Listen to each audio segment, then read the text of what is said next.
Welcome to my channel. So हम BSc first year semester first की exercise solve कर रहे हैं। बुक का नाम है मैट्रिसेस एंड अलजेब्रा। सो हमने chapter first, chapter second and chapter third solve कर लिया। हम चैप्टर नंबर 4 सॉल्व कर रहे हैं। चैप्टर नंबर 4 की हम 3 वीडियोज़ ऑलरेडी बना चुके हैं। फर्स्ट वीडियो में हमने थ्योरी पार्ट कवर किया था, सेकेंड वीडियो में हमने question number first and second किया था, एंड थर्ड नंबर वीडियो में third, fourth and fifth number question solve किया था। इस वीडियो में हम 8 और 9 नंबर क्वेश्चन सॉल्व करेंगे। So let's start with 8 number question. So हमें क्या निकालना है, इसमें हमें कैरेक्टरिस्टिक रूट्स निकालने हैं एंड वेक्टर्स भी निकालने हैं। सो 8 नंबर जो मैट्रिक्स हमें दी गई है वो ये दी गई। सो 8 नंबर क्वेश्चन हमें ये दिया गया था। सबसे पहले हम a माइनस लेमडा आई के फॉर्म में मैट्रिक्स लिख लेंगे। उसके बाद हम इस मैट्रिक्स और ये डिटर्मिनेंट जो है उसको सॉल्व करेंगे। सो पहले हमने ये लिया, उसके बाद इसको इससे मल्टीप्लाई किया, इसको इससे मल्टीप्लाई किया, फिर ये पार्ट लिया, माइनस माइनस प्लस हो जाएगा, इसको फिर ये रो छोड़ दिया, ये कॉलम छोड़ दिया, ये रो छोड़ दिया, इसको इससे किया एंड इसको इससे किया। फिर ये 2 नंबर क्वेश्चन लिया, 2 नंबर लिया यहाँ पे, फिर इसको इस कॉलम को एंड इस रो को छोड़ दिया, इसको इससे मल्टीप्लाई किया, माइनस करके इसको इससे मल्टीप्लाई किया। सो ये लाइन हमारी बनी। सो उसके बाद हमने क्या किया, इसको फर्दर सॉल्व किया। जो इक्वेशन हमारे पीछे निकली थी उसको सॉल्व किया। ऐसे हम इसका सोल्यूशन दिखाई दे रहे हैं, क्या क्या डिजिट्स आई हुई हैं। उसके बाद हमें ये इक्वेशन मिलती है। तो सबसे पहले हम लेमडा इसमें कॉमन ले लेंगे।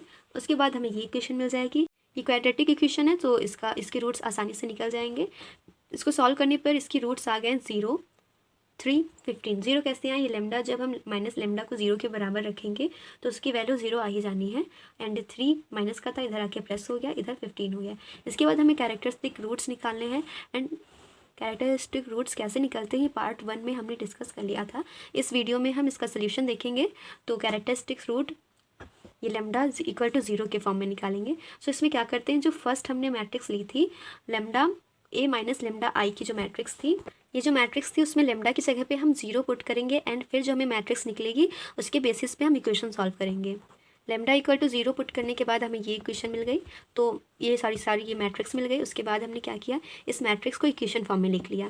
फिर z को हमने माना t, y को माना z को जब हमने t माना देन y की वैल्यू हमें 2t मिल गई इन इक्वेशन को सॉल्व करने के बाद। फिर जब ये दोनों इक्वेशन हमने फर्स्ट इक्वेशन में पुट की, x की वैल्यू और y की वैल्यू जब इक्वेशन नंबर फर्स्ट में पुट की तो हमें x की वैल्यू जो है वो 2t मिल गई। उसके बाद हमने क्या किया, सिंपली x y z की जगह पे x की वैल्यू 2t, y की वैल्यू 2t एंड z की वैल्यू t रखा। फिर इसको हम क्या करते हैं, ये जो सीधा सीधा होता है जो कॉलम साइड में होता है उसको रो में लिख देते हैं। यहाँ पे ट्रांसपोज का जो होता है वो मार्क लगा देते हैं, टी कॉमन लिख लेते हैं, यही इसका वेक्टर आ जाता है। नेक्स्ट हम रखेंगे लेमडा की जगह पे हम 3 वैल्यू रखेंगे। फिर हम सॉल्व करेंगे। सो जब लेमडा की जगह पे हमने 3 रखा देन हमारी मैट्रिक्स ये बन गई, X Y Z equal to 0 के बराबर रख दिया। फिर हम इसको रिड्यूस करके हमने ये मैट्रिक्स बना ली। रिड्यूस कैसे किया, हमने हेलॉन फॉर्म यूज़ करके ये मैट्रिक्स हमने बना ली, रिड्यूस कर दिया। इस पर ऑपरेशंस लगते हैं। ये हेलॉन फॉर्म हमने चैप्टर नंबर 2 में पढ़ा था तो उसी का है ये। तो सबसे पहले हमने इसको रिड्यूस किया, कम करके इस मैट्रिक्स को हमने ऐसा बना लिया। फिर इसकी इक्वेशन हमने लिख ली। इक्वेशन इसकी बहुत इजी आई हुई है। सो हमने y की जगह पे t रखा, देन हमें x की जगह पे 2t मिल गया। फिर z की फिर हमने क्या किया, z की जगह पे सेकेंड इक्वेशन देखेंगे जब माइनस z आएगा, ये वाली जो सेकेंड इक्वेशन है इसमें y की वैल्यू हमने रख दी। y की वैल्यू हमें t मिली थी, हमने मानी थी, तो y की जगह पे हमने t रख दी, तो z की वैल्यू -2t आ गया। उसके बाद हमने सिंपली इसको कॉलम में लिख लिया। फिर इसमें हमने t कॉमन लिया एंड इस पर इसको रो फॉर्म में लिख लिया। टी कॉमन लेके ये जो डिजिट्स आई वो हमने रो फॉर्म में लिख ली, ट्रांसपोज का ये मार्क लगा दिया। फिर हमने लेमडा की जगह 15 रखा। उसके बाद हमारी मैट्रिक्स ये मिली, एक्स वाई जेड के बराबर हमने 0 रख दिया। फिर इसको इक्वेशन फॉर्म में लिखेंगे। इक्वेशन फॉर्म में लिखने से पहले हमने मैट्रिक्स को रिड्यूस कर लिया, इससे हमारी इक्वेशन आसानी से सॉल्व हो जाएंगी। 2 इक्वेशन हमें मिल गई, x - 2y - 6z equal to 0, y + 2z equal to 0। तो यहाँ से y की वैल्यू -2z आ गई। तो z की जगह पे हमने t रखा, तो y की जगह पे हमें y की जो वैल्यू आई वो -2t आ गई। उसके बाद x की वैल्यू 2t आ गई। ये दोनों जब वैल्यू हमने इस इक्वेशन में रखी देन हमें x की वैल्यू 2t मिल गई। सो इसके बाद क्या हुआ, उसके बाद हमने इसको कॉलम में रख दिया, x y z, x की जगह पे 2t रख दिया, y की जगह पे -2t एंड z की जगह पे t रख दिया।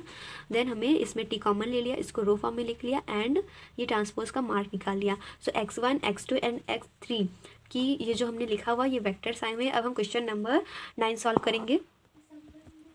सो 9 नंबर क्वेश्चन ये है, सबसे पहले हमने a माइनस लेमडा आई के फॉर्म में मैट्रिक्स लिख लिया, सॉरी डिटर्मिनेंट, फिर इसका डिटर्मिनेंट निकाला। डिटर्मिनेंट निकालने के बाद हमें जो क्यूबिक इक्वेशन मिली वो ये क्यूबिक इक्वेशन मिल गई। क्यूबिक इक्वेशन को कैसे सॉल्व करते हैं ये मैंने प्रीवियस वीडियो में बताया हुआ है। सो इसमें तो क्यूबिक इक्वेशन को सॉल्व करने के बाद हमें ये 3 रूट्स मिल गए। फिर लेमडा की 3 वैल्यूज़ हमें मिल गई।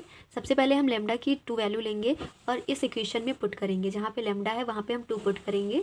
सो 2 पुट करने के बाद हमें ये मैट्रिक्स कुछ इस फॉर्म में मिल जाएगी। देन एक्स वाई जेड इसके बराबर 0 के बराबर रख देंगे। फिर इसमें हमें 2 इक्वेशन 3 इक्वेशन मिल गई। सो इससे अगर हम 6 को इधर भेज देंगे तो जेड की वैल्यू हमें 0 मिल गई। जेड की वैल्यू 0 मिल गई तो जेड की वैल्यू हम यहाँ 0 रखेंगे, वाई को हम टी मान लेंगे, तो एक्स की वैल्यू हमें -t मिल जाएगी। तो x की वैल्यू z जब हमने इक्वेशन फर्स्ट में रखी, देन y की वैल्यू x की वैल्यू -t आ गई। तो x की जगह पे हमने t रख दिया, y की जगह -t आ गई। फिर x y z के फॉर्म में इसको लिख लिया, इसमें से t कॉमन ले लिया एंड इसको ट्रांसपोज का मार्क लगा दिया, इसको रो फॉर्म में लिख लिया। अब हम लेमडा की वैल्यू जो 3 दी गई थी उसके बेसिस पे सॉल्व करेंगे। फिर हमें मैट्रिक्स ये मिल गई जब हमने लेमडा की वैल्यू 3 रखी। इक्वेशन जब ये 3 इक्वेशंस हमें मिल गई, इसको सॉल्व करने के बाद हमें ये वेक्टर मिल गया 1 0 0 और ट्रांसपोज का मार्क। फिर हम लेमडा की वैल्यू रखेंगे 5 रखेंगे, उसके बाद हमें ये मैट्रिक्स मिल गई। मैट्रिक्स के बाद ये इक्वेशंस मिल गई एंड इस इक्वेशन को सॉल्व करने के बाद हमें ये वेक्टर्स मिल गए 3 2 1 एंड ट्रांसपोज का मार्क। अगर वीडियो अच्छी लगे then subscribe my channel and press the like button.